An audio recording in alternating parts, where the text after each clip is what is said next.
Welcome to studio 4 news. Palnadu జిల్లా నర్సరావుపేటలో ప్రధానమంత్రి ఉపాధి కల్పన పథకం సదస్సును ప్రారంభించడం జరిగింది.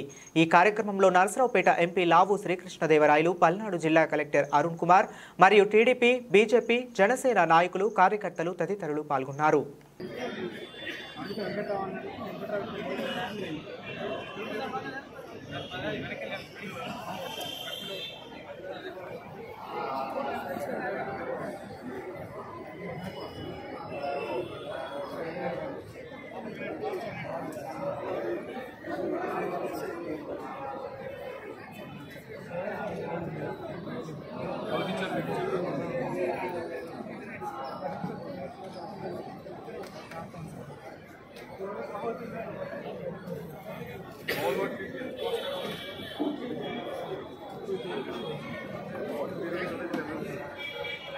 అయిపోయి మళ్ళీ